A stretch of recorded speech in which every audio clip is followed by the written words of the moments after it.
नबी करीम सल्लल्लाहु अलैहि वसल्लम ने फरमाया, आदमी मुसलसल आजमाइश में मुब्तला रहता है, यहाँ तक कि वो आजमाइश उसे उस हाल में कर देती है कि वो ज़मीन पर चल रहा होता है और उस पर कोई गुनाह बाकी नहीं रहता। हवाला सही इब्न हिब्बान, हदीस नंबर 2901। इस हदीस में नबी करीम सल्लल्लाहु अलैहि वसल्लम ने मोमिन की ज़िंदगी में आने वाली आजमाइशों की हिकमत और अजीम फ़ायदा बयान फरमाया है कि बीमारियां, मुश्किलात, परेशानियां और दुख महज सज़ा नहीं बल्कि अल्लाह की तरफ से पाकीज़गी का ज़रिया भी होती हैं।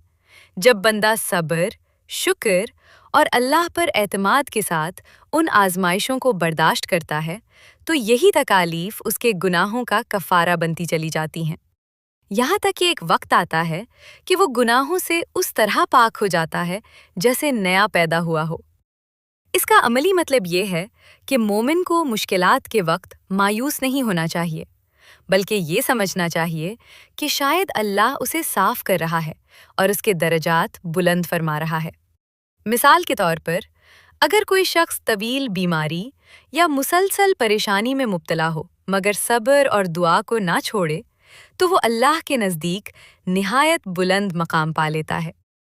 ये हदीस हमें ये तसल्ली देती है कि मोमिन की कोई तकलीफ रायगा नहीं जाती, बल्कि हर आजमाइश उसे अल्लाह के मज़ीद करीब और गुनाहों से पाक कर देती है।